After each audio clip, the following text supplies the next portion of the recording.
ধরুন খেতে বসেছেন পরিবারের সবাইকে নিয়ে, হঠাৎ শুরু হলো ভয়ঙ্কর ভূমিকম্প। দাঁড়ানো যাচ্ছে না পর্যন্ত মেঝেতে, ঝাঁকুনি কাঁপুনির জন্য। এই মুহূর্তে ঠিক কি করবেন আপনি?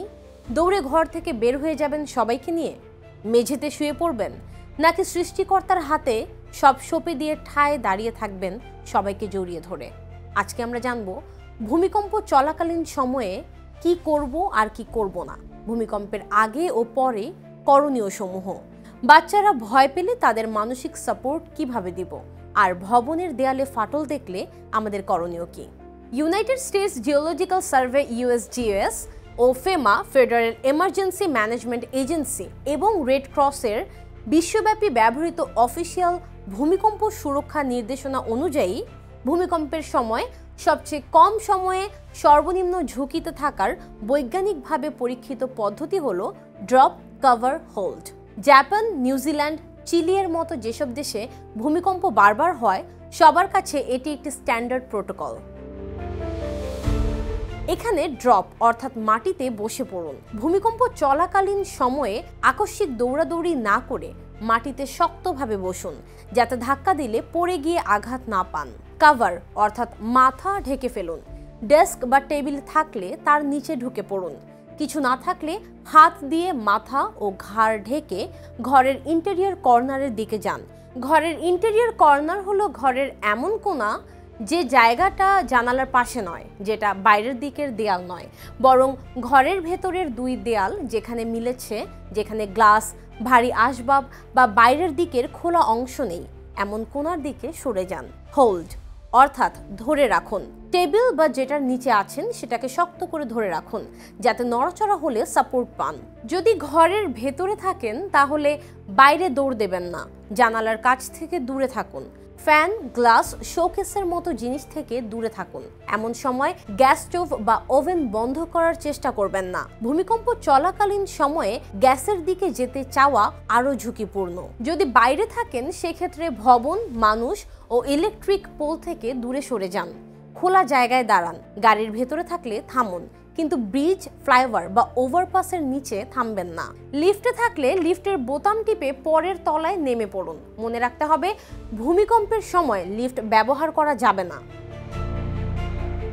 দৌড়াদৌড়ি করা যাবে না। এমন সময় অধিকাংশ দুর্ঘটনা আতঙ্কে দৌড়াতে গিয়েই হয়। সিঁড়ি দিয়ে দৌড়ে তাড়াহুড়ো করে নেমে যাওয়ার চেষ্টা করা যাবে না। জানালার পাশে দাঁড়ানো যাবে না। এ সময় বৈদ্যুতিক সংযোগ বিচ্ছিন্ন হলে মোমবাতি বা লাইটার জ্বালাবেন না, কারণ গ্যাস লিক থাকলে তা বিস্ফোরণ হতে পারে। ভূমিকম্পের আগে থেকেই যেসব প্রস্তুতি বাড়িতে থাকা উচিত: 3 দিনের জরুরি পানি ও শুকনা খাবার, একটি torch, power bank, first aid, গুরুত্বপূর্ণ ডকুমেন্টসের কপি, বাচ্চাদের জন্য আলাদা ছোট ইমার্জেন্সি ব্যাগ, পরিবারের সবাইকে নিরাপদ জায়গা ও এক্সিট প্ল্যান শেখানো।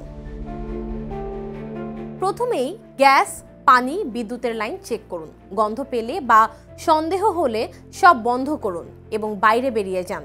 যোগাযোগের জন্য মোবাইল নেটওয়ার্ক না থাকলে প্যানিক না করে মেসেজ পাঠান। এমন সময় একসাথে সবাই কল দিলে নেটওয়ার্ক ব্যস্ত হয়ে পড়ে। আঘাত পেলে নিজের ও আশেপাশের লোকজনকে প্রাথমিক চিকিৎসা দিন।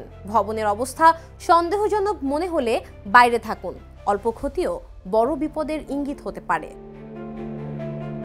বহু শিশু ভূমিকম্পের সময় স্কুলে বা ঘরে ছিল।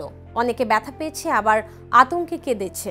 এই ভয় শিশুদের মধ্যে অনেক দিন থেকে যেতে পারে। তাই শিশুদের মানসিক স্থিতিশীলতা বজায় রাখতে যা করণীয়: শিশু ভয়ে কান্না শুরু করলে বা প্যানিক করলে তাকে জোর করে ভয় দেখিয়ে শান্ত হও বলা যাবে না। তাদের অনুভূতি প্রকাশ করতে দিন। রাতে একা ঘুমাতে না চাইলে কিছুদিন সাপোর্ট দিন। শিশুদের বোঝাতে হবে ভূমিকম্প বারবার হয় না, আর আমরা প্রাপ্তবয়স্করা তাদের নিরাপদে রাখব। ভূমিকম্পের সময় কি করতে হবে এবং কি করা যাবে না, এগুলো খেলাধুলার মতো তাদের সাথে প্র্যাকটিস করতে হবে। এতে ভয় কমে যাবে, আত্মবিশ্বাস বাড়বে।